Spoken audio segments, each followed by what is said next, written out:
frase roubar doce Roubar doce de criança. E quem fala isso... Criança roubando doce de criança. Quem já usou a expressão roubar é fácil como roubador de criança, doce de criança não faz ideia do quanto é difícil roubar doce de uma criança. Não que eu tenha feito isso, eu nunca fiz isso. Nunca roubei doce de uma criança na minha vida. Melhor nem tentar, né, professor? Não com ela acordada.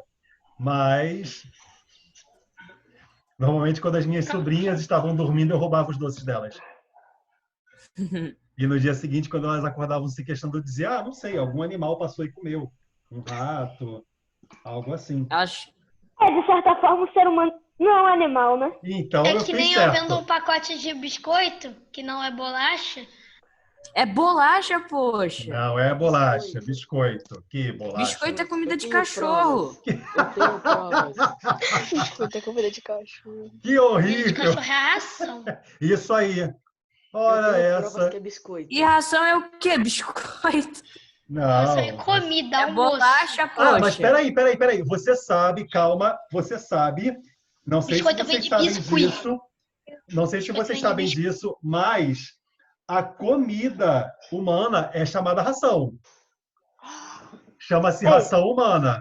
A comida acho que do exército. Isso, é ração militar. Por isso que não dá pra dialogar com você. Você bota 400 cartas na mesa, poxa. Eu sou uma criança, não tenho nem 20. Estragando a infância de biscoito vocês, vem né? de biscuit. Tem um professor estragando a infância dos alunos. Que horrível. Já leu o pacote, Xami? Xami, você já leu o pacote? Já viu quantas pessoas cometem erros? Já viu? Já leu o pacote? Já li, mas já viu quantas pessoas cometem erros? Pessoal, é sua irmã aqui. Vamos lá. Até no bis tá escrito biscoito. Galera, vamos lá. Vou pedir para geral desligar o microfone. Ok, por favor. Isso. Vou pedir para todo mundo desligar o microfone um pouquinho. Bom, vamos falar de algumas coisas. Quem precisar falar, eu peço que levante a mão, tá bom? Aí pelo Zoom tem a opção levantar a mão. Também vou pedir que vocês evitem ficar desenhando na tela do professor, porque vocês acabam me atrapalhando. Onde que levanta a mão, professor? É na reação? É, ou é no participante? nas reações. Então, é assim, aqui? Ó, eu levantei isso aí, exatamente. Você acabou de levantar a mão. Então, o que acontece? Eu vou pedir que vocês evitem a brincadeira de usar a tela do professor para desenhar, porque vocês me atrapalham muito. Então, assim, vamos tentar manter o foco direitinho na aula, tá? Nosso tempo de aula é pouco, nosso tempo de aula juntos é pouco, então a gente tem que fazer isso funcionar, tem que fazer isso ter o máximo de aproveitamento para todo mundo. Eu já terminei os deveres de hoje. Vou falar sobre isso agora. Primeira coisa que eu vou falar sobre os exercícios. Os exercícios que eu enviei para vocês via plataforma, eu enviei para vocês treinarem. Não precisam me mandar de volta. Eu vou enviar o gabarito para vocês. Tá? O que acontece? Como a gente está fazendo esse nosso momento? Parabéns, João Guilherme. Como a gente está fazendo esse nosso momento? Se quiser mandar foto e colocar lá na plataforma das minhas mensagens, eu vou ver. Não tem problema. Tá legal? Quiser fotografar e colocar lá nas minhas mensagens, pode colocar que eu vejo também, não tem nenhum problema. Mas não é de uma extrema necessidade, porque eu vou enviar o gabarito. O que acontece é o seguinte, como agora a gente está, todo mundo agora está mais ambientado na aula à distância, então agora a gente vai ter que ter toda essa consciência de independência, né? Tivemos um conselho de classe ontem dos professores, a turma de vocês foi muito elogiada pela maturidade, pela independência. Eu elogiei muito vocês também, e eu espero continuar elogiando vocês por isso. Então, o que acontece é que é muito importante, né, a gente ter essa troca, esse feedback, sobretudo da independência. Por quê? Vocês recebem um plano de estudos antes da aula. O que significa isso? Que quando a gente chegar na aula, todo mundo já tem que ter lido o conteúdo, e a aula é para tirar dúvidas. O professor vai começar a falar, reexplicar esse conteúdo, né, e vocês, alunos, vão tirando dúvidas. Adorei a prima do Daniel brincando ali com as palavras. Auge, a prima de Daniel.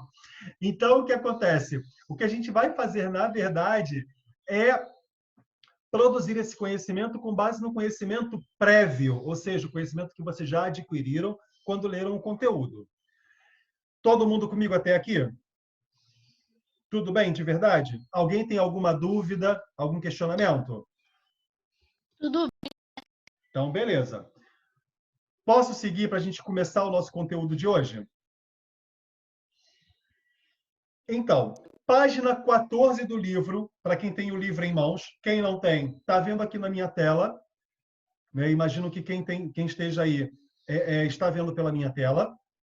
Mas é a página 14 do livro, para quem quiser abri-lo, né, e olhar. A unidade 3, página 14. Aham. Eu acabei de guardar ele, deixa eu pegar ele aqui de novo. Tranquilo. Mas está na minha tela. Bom, o que a gente está trabalhando? Vocês lembram que na semana passada eu deixei lá no fórum um texto falando sobre obesidade infantil? Todo mundo lembra disso? Li. Eu tive que te mandar uma coisa lá na mensagem. O quê? Você pediu lá o exercício, tinha que mandar para você nas mensagens. Bom, era para mandar no fórum. Quando eu colocar alguma coisa no fórum, é no fórum que responde. Eu te mandei nas mensagens, professor. Então, quando eu colocar alguma coisa no fórum, é no fórum que vocês vão responder. Não precisa me mandar mensagem se está no fórum. Oi. Aquela atividade que você botou na plataforma hoje é para fazer no caderno? Então, que eu acabei de falar. Eu fiz no caderno. Então, vamos lá, gente. Pode fazer no caderno, pode imprimir a folha e fazer na folha, não tem nenhum problema, onde vocês preferirem. Aquilo ali é um exercício que eu mandei para vocês treinarem. O que significa? Eu vou enviar para vocês de volta o gabarito do exercício e eu não vou corrigir isso com vocês, porque a gente não vai ter tempo para isso. Então, eu vou enviar o gabarito para vocês acompanharem as respostas e verem o quanto vocês acertaram, o quanto vocês erraram, para a gente começar a falar das possíveis dúvidas, ok? Lara? Professor, só tem esse dever porque você, no planejamento, falou que tinha um dever. É esse? É esse. Ah, tá. O planejamento que está na plataforma, é aquele lá, o exercício que está na plataforma, tá bom? Ô, professor, Fala. eu vou pegar um copo de água ali, mas eu continuo ouvindo por causa do fone, tá? Perfeito, tranquilo, Ravi. Então, o que acontece, gente? Posso seguir? Posso falar do texto de divulgação científica? Qual é a página? Página 14 da unidade 3. Tá legal? Então, olha só. Texto de divulgação científica é um texto que busca divulgar uma descoberta dentro do campo das ciências, né? Então, ele vai tentar explicar algum assunto ou algum tema, né? Vai fazer com que pessoas leigas, o que é uma pessoa leiga? A pessoa que não tem conhecimento de determinado assunto, possa passar a conhecer esse assunto. Por exemplo, eu, como professor de língua portuguesa, não tenho 100% de conhecimento Mano, tá tocando uma música aqui. Ok, Rafael, pode deixar no mudo. Eu, como professor da área de língua portuguesa, da área de letras, não tenho conhecimento de assuntos de química, mas gosto do tema, né? Gosto de coisas da área química. E aí eu encontro um texto de divulgação científica que vai me explicar alguma coisa química, né? Bom, que tipo de linguagem esse texto vai ter que ter? Uma linguagem que eu possa alcançar. Então tem que ser uma linguagem mais simples, né? Uma linguagem que uma pessoa que é leiga na área de química seja capaz de entender. Então, por exemplo, se você tem muito interesse em língua portuguesa, vamos imaginar que você tem interesse em uma coisa relacionada à origem de palavras, que a gente chama de etimologia. Aí tá lá o cara, pô, eu vou estudar, eu adoro origem de palavras, quero entender de onde vem a palavra música, né? Aí você vai lá e tal e faz uma pesquisa e não consegue encontrar muita coisa de origem de palavra. Aí vem um professor de língua portuguesa, faz um texto de divulgação científica explicando a origem da palavra música. E esse texto vai ter que vir de maneira muito simples, para que uma pessoa que não é da área de língua portuguesa consiga entender esse texto, senão ela não vai ter interesse nenhum. Ok? Fala, Pietro. Desculpa, professor, que eu tô no celular e levantei a mão sem querer. Ah, ok. Lara? Lara, que levantou a mão também? Não. Ah, apareceu aqui. Foi Lara naquela levantou a hora mão. só. Ok, então tudo bem. Bom, e aí o que acontece? É dessa forma que funciona um texto de divulgação científica. Ele busca trazer para uma pessoa leiga em determinado assunto o conhecimento acerca, né, desse assunto. Então, se você é leigo em uma coisa de física ou algo assim, que foi um pouco do que a gente viu na semana passada sobre buraco negro e tudo isso, para uma pessoa que é leiga no assunto, aquilo nunca vai ser interessante. Mas num texto de divulgação científica, a pessoa que escreve pode fazer ele parecer interessante. Para que olha, caramba, que legal estudar sobre buraco negro, buraco de minhoca, e ver como isso funciona, né? Então, o que acontece? Por que se usa o texto de divulgação científica? Qual é o sentido disso? Divulgar descobertas da área das ciências, mostrar para o mundo coisas que estão acontecendo relacionadas à área da ciência, tá? Então, avanços tecnológicos, descobertas, atividades do mundo científico e coisas assim, né? Isso pode estar relacionado tanto a ciências humanas quanto a ciências biológicas ou ciências exatas. Como eu falei, eu posso ter um texto de divulgação científica falando de comportamento humano, um estudo científico que mostrou, vou usar um pouco Ravi como parte do meu exemplo, o comportamento humano entre pessoas que são vegetarianas e veganas e pessoas que são carnívoras. Aí o cara vai lá, produz todo um estudo científico para mostrar as diferenças de comportamento. Pode ser que uma pessoa nem tenha interesse naquilo ali, mas, de repente, pela forma que o texto foi escrito, você pode querer ler e falar, caramba, realmente existe uma diferença de comportamento. E o cara fez todo um estudo para fazer aquele texto. E esse texto é um texto científico relacionado à área de ciências humanas, porque está falando de uma área antropológica, área comportamental, antropologia. E aí eu tenho das ciências biológicas, o estudo de vírus. Agora a gente tem aí a questão do coronavírus tão latente, tão forte na sociedade, e aí alguém vem e levanta um estudo sobre isso, um virologista, epidemiologista, para fazer com que uma pessoa tipo o Daniel Kim ou o Rafael, que não tem muito interesse na área de biologia, vão lá, não, mas espera aí, eu quero entender um pouco dessa questão do coronavírus. Ele vai lá e faz esse estudo para entender essa questão do vírus. E aí entende e fala, nossa, caramba, que diferente. Então, o estudo científico está ali para isso. Ou ciências exatas, que é o caso para estudo de corpos celestes, física, né, química, para falar também de fenômenos da natureza, né, enigmas matemáticos e coisas assim. Tem um livro muito legal, eu, particularmente, que não sou da área de física, eu tenho uma grande paixão por esse livro, que se chama... O livro, na verdade, o título é uma pergunta.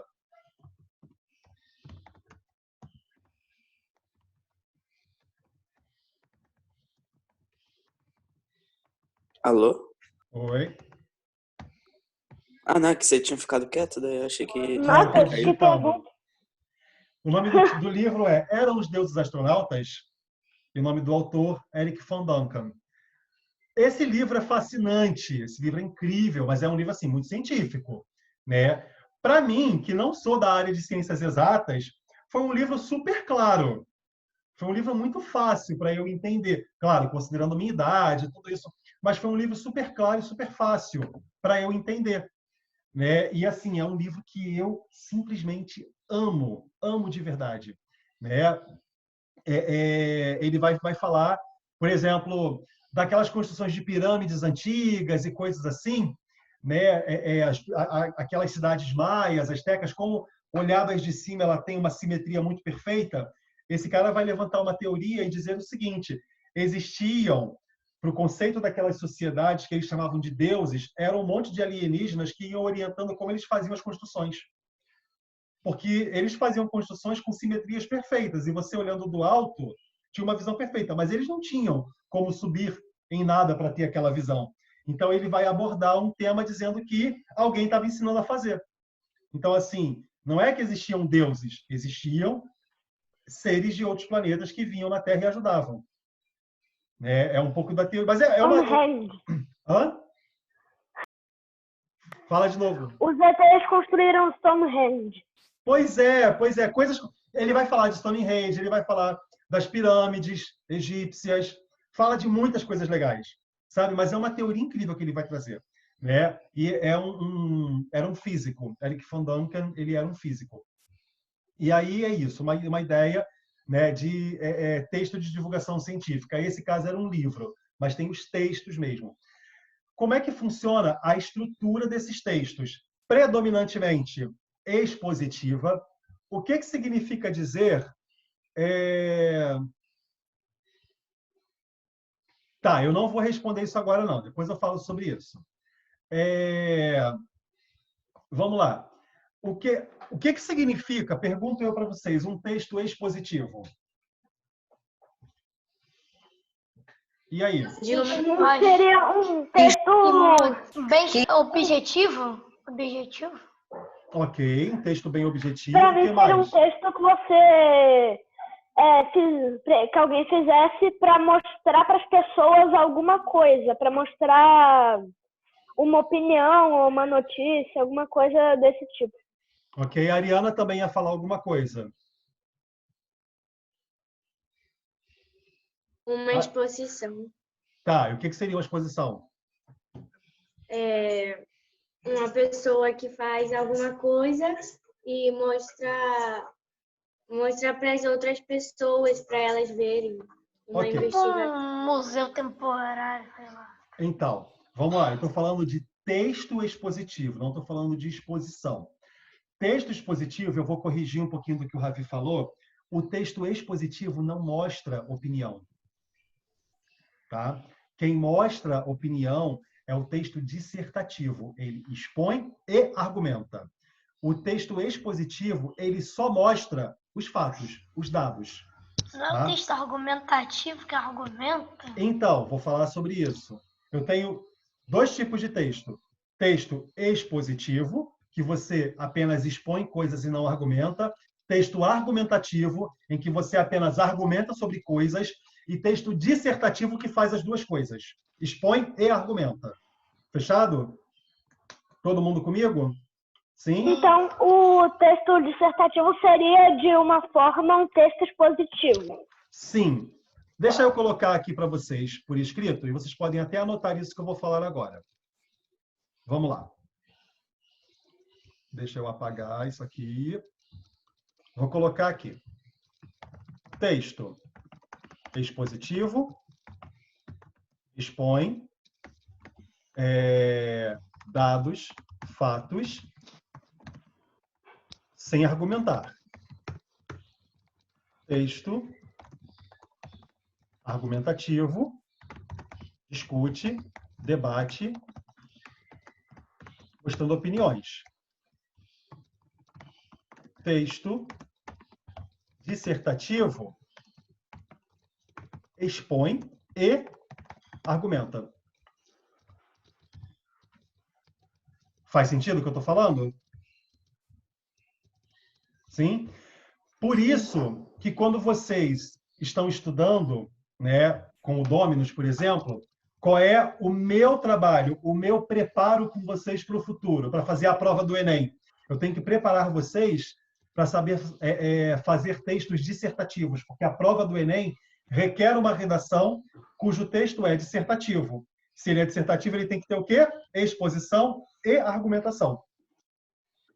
Entende? Então, é por isso que a gente vai estudando vários gêneros textuais diferentes para entender como é que cada gênero textual funciona. Quando eu olho para ele, eu olhei para esse texto, opa, é o gênero textual divulgação científica, romance, tirinha. Quando eu olho para o texto, eu já posso identificar. Faz sentido? Faz. Sim? Então, o que acontece? Quando eu falo do texto de divulgação científica, ele não tem opinião. A pessoa apenas está mostrando um estudo que ela fez para fazer com que o outro crie as suas opiniões e crie as suas ideias a respeito daquele estudo. Tá? Então, assim, quando você lê um texto dissertativo, um texto expositivo, você pode concordar ou pode discordar. Aí é você quem está criando, gerando uma opinião sobre aquele texto. Tá duvidando da ciência. Nem sempre. Às vezes você não está duvidando da ciência. Às vezes você tem um outro argumento científico diferente daquele. São várias... O que acontece, João? Existem várias correntes de pesquisas diferentes sobre o mesmo assunto. Tá entendendo? Eu sei. Então, assim, se eu falo... Que news, velho. Como? Umas fake news. Não vou falar de fake news. Eu vou falar de... Ou o outro é diferente do seu, daí você acha que o seu tá certo. Isso aí é diferente, mas eu estou falando do seguinte, de argumento científico, de exposição científica, eu levanto um texto e faço um experimento sobre o coronavírus. E eu digo que o coronavírus ele age de uma maneira X em pessoas idosas, beleza? Aí o Ravi, ele é um outro cientista que faz um outro estudo sobre o coronavírus e ele vai fazer o seguinte, olha só, o coronavírus ele age diferente do que aquele cientista Moisés falou com pessoas idosas. Não está falando que vale ele não tá falando remédio que eu tô errado. a cura e o outro está falando que o outro remédio cura. Exato. Então, mas só que o que a gente está falando não é dizer que o outro está errado. Só estamos dizendo que são visões diferentes do mesmo assunto. Tá entendendo? Eu não estou falando que o estudo do cientista Ravi está errado. Eu só disse que o estudo dele é diferente do meu. Nós temos correntes de estudos diferentes. Tá? Ok, vou colocar melhor, no meu ambiente, língua portuguesa. Quando a gente faz a faculdade de letras, existem duas correntes gramaticais. Existe um grupo que defende que os brasileiros têm que aprender a falar da forma que os livros de português determinam. Olha que coisa difícil. Tu vais, tu queres, vós sois, né? Olha que coisa complicada. E existe um outro grupo que vai dizer que não, que a língua ela está em constante movimento e está avançando e a gente não tem como parar esse movimento. Mas eu não estou falando que o cara que diz que todo mundo tem que falar como a gramática está errado. Estou falando que ele tem um estudo e eu tenho outro. Tá entendendo? Então, isso são textos de divulgação científica, são visões diferentes do mesmo assunto. Não é dizer que o outro está errado. É tipo alguém tá fazendo um comentário, daí a pessoa fala assim, tá usando foto de anime, então a sua opinião não importa. Tá falando sobre a língua? Não, Tá, não a língua certa. Em momento Parece que algum... você usa... Parece que você usa foto de anime no perfil. Então, vamos Então, lá. sua opinião foi Sem anime. A ideia é dizer que o estudo de um tem tanta validade quanto o estudo do outro. Tá? Então, olha só, a estrutura é predominantemente expositiva e nem sempre vai ser rígida, ou seja, não é uma estrutura travada. Ela pode, né, variar um pouquinho, mas ela costuma ter introdução, exposição desse tema, desenvolvimento e conclusão. Ok? Então, basta a gente olhar lá nas nossas páginas iniciais do livro como funcionam os temas lá de exposição científica, né? Texto de divulgação científica. Uma das dificuldades de você produzir esse texto é você encontrar meios de trazer o discurso científico para a realidade do leitor, porque como ele é leigo, ele não tem conhecimento especializado sobre aquele assunto, ele naturalmente pode ficar perdido se a leitura for difícil. Então, qual é o trabalho do cientista? Buscar fazer comparações para a realidade dessa pessoa, para a realidade desse leitor, ou seja, a realidade social, fazer traduções, né, dos termos técnicos, de forma que, para mim, aquele termo técnico não fique tão difícil, né? Usar jargões, que são aquelas expressões que todo mundo conhece, né? São expressões já prontas do idioma que todo mundo vai conhecer. E aí o que acontece? Você vai fazendo uma série de realizações de comparação, causa e efeito, apresenta dados e resultados de alguma experiência, né? Tudo que você puder fazer para garantir que o texto tenha uma coisa essencial, credibilidade. O texto tem que ter crédito, ele tem que ter credibilidade para o leitor. Eu tenho que ler o texto que o cientista Rafael me escreveu e falar, caramba, esse cara traz tantos dados, tanta informação, que faz todo sentido o que ele está falando. Eu não preciso ficar me preocupando em buscar outras informações porque o texto dele é muito rico.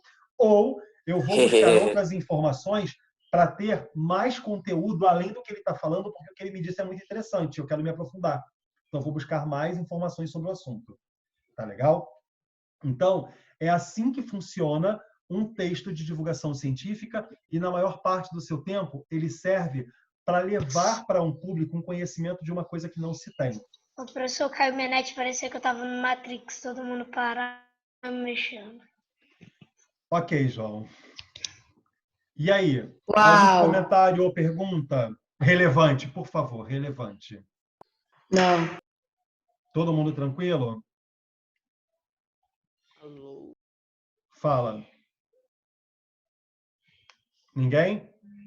Bom, quando o autor utiliza expressões científicas, em geral, ele apresenta uma explicação.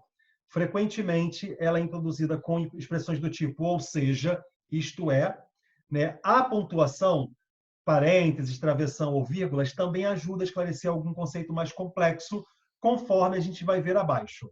Olha só. Foi na casa dos petabytes, aí ele vai botar entre parênteses milhões de gigabytes, né? E aí ele vai colocando várias explicações entre parênteses, entre travessões, pós-vírgula, né? Tudo isso para dar uma caracterização para a pessoa que está lendo. Por exemplo, eu estou lendo um texto e não faço ideia do que significa petabyte.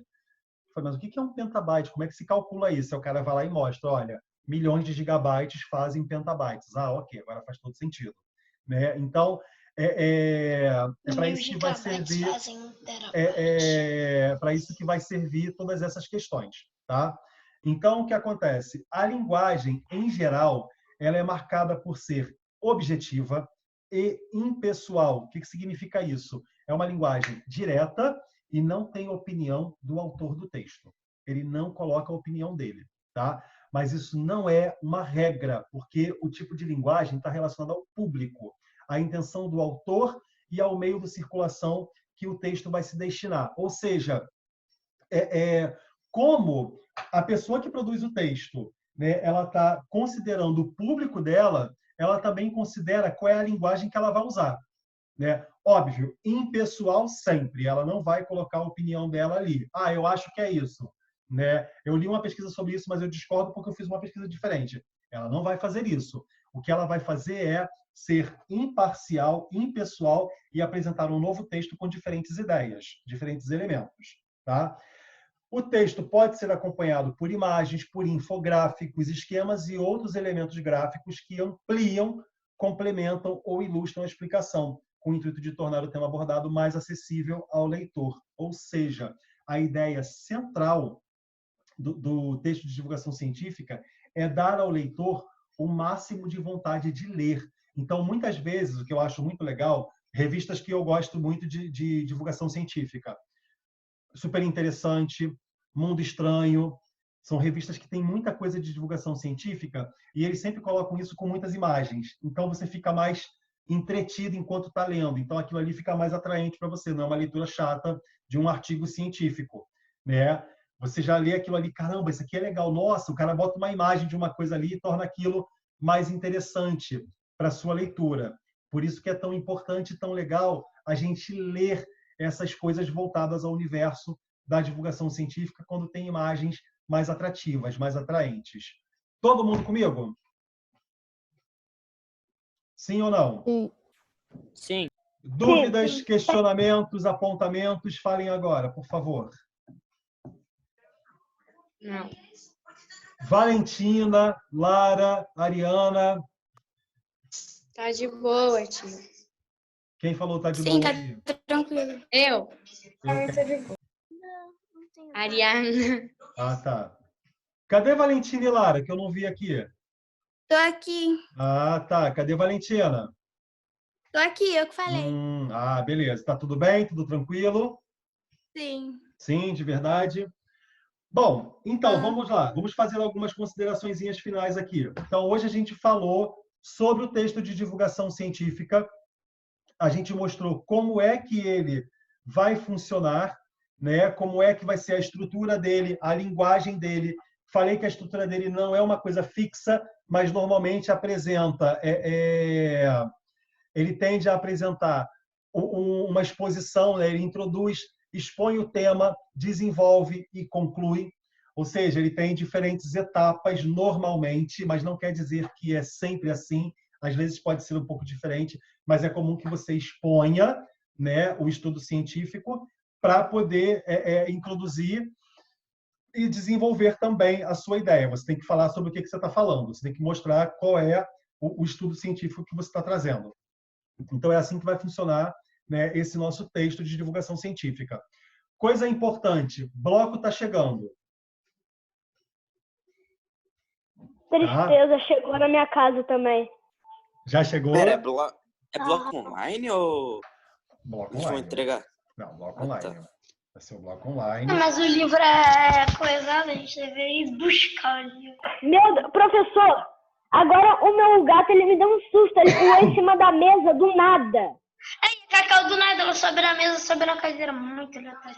Ô, professor, Magrela invade a minha casa e deita no sofá, mano. Como o quê? Professor, Magrela, ela invade e deita no sofá. Vamos lá. Fala, ô João Guilherme. Peraí só. Ó. Peraí. Deixa eu ver a hora. Não, pode pular eu. Ok. ô, professor, Aham. Fala lá. professor, aquele trabalho Ah, que não, você Valentina, perdão. plataforma, aquele trabalho que você passou na plataforma para te mandar? Não precisa. Ele foi enviado para que vocês treinem, façam como um tipo de treinamento. Não precisam se... Olha só, tem muita gente levantando a mão e está atrapalhando a minha tela. Não precisa você se preocupar em me enviar. Eu vou enviar o gabarito dele para vocês. Tá? Responde minha pergunta aleatória do chat. Que pergunta aleatória, Guilherme? Eu mandei lá no início. Claro que eu não vejo animação japonesa. Ah, tem coisa legal. Então, vamos lá. Metal alquimista. Alguma pergunta relevante? Sobre aquele negócio de português que você falou, que tem umas pessoas que acham que o português, que os brasileiros devem falar de acordo com vós, sois. Aham.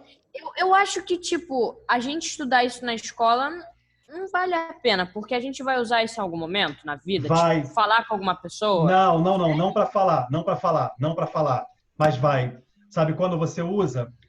Com leitura de texto literário. A nossa literatura brasileira ainda resguarda esse tipo de linguagem, então você tem que saber. Entende? Porque se você não estudar isso, vamos lá, vamos imaginar que a gente Você vai ler o livro e vai passar mal. Vamos supor que a gente nunca estudasse conjugações verbais, por exemplo.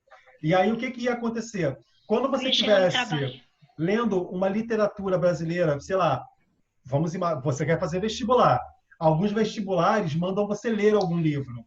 Aí mandam você ler Machado de Assis. Aí você vai ler um cara do início do século XX, a linguagem da época, você não vai conseguir entender, porque você não tem nenhum estudo da linguagem antiga. Você vai no trabalho lá, tem que falar formar, e você fala... Tá entendendo? Então, mesmo, por isso que a gente estuda a linguagem gramatical da língua portuguesa arcaica, antiga, porque a gente tem que ter conhecimento dela, a gente tem que estar ligado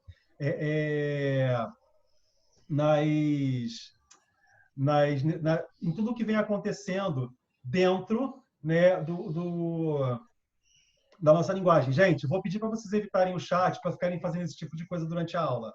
Vocês têm que entender, vocês têm que entender que vocês estão numa aula e ainda é foco de aula. Não é o lugar da brincadeira do chat, não. Faz o chat depois da aula pelo WhatsApp com o coleguinha. Então, o que acontece? É legal e é obrigatório a gente estudar a gramática justamente por essas questões, Chamir. Mas, assim, existe uma corrente acadêmica que defende que o brasileiro fala muito errado e tem que aprender a falar o mais próximo possível da gramática como ela foi escrita. Enquanto existe um outro grupo de acadêmicos que defende que não existe essa coisa de falar certo e falar errado. Existe comunicação. Se um fala e o outro entende, a comunicação se estabeleceu. Né? E a gente tem que estudar uma série de fatores que implicam cada um falar da forma que fala. Tá? Aí são estudos acadêmicos, científicos para a área. Mas quando se faz isso, em momento algum, eu, como alguém que é da área de língua, vou falar que a visão do outro está errada. São somente visões diferentes da mesma discussão científica. Tá entendendo? Então, quando eu faço o meu estudo, eu não digo, esse cara que falou isso está falando bobagem. Ele está errado. Não é isso. Ele tem uma perspectiva de estudos sobre o modo de fala do brasileiro e eu e outros professores temos outra perspectiva de estudos do modo de fala dos brasileiros. Tá certo? Mas, em momento algum, a gente descarta a forma que o outro fala e diz que ele está falando errado. Né? Diz que ele está falando bobagem com o estudo dele. Isso é o respeito da comunidade científica.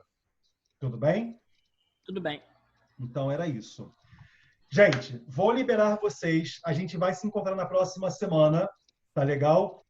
Beijo no coração de todo mundo. Muita saudade. Fiquem bem. Fiquem em casa. E até a semana que vem. Tchau. Tchau, tchau. Tchau! F.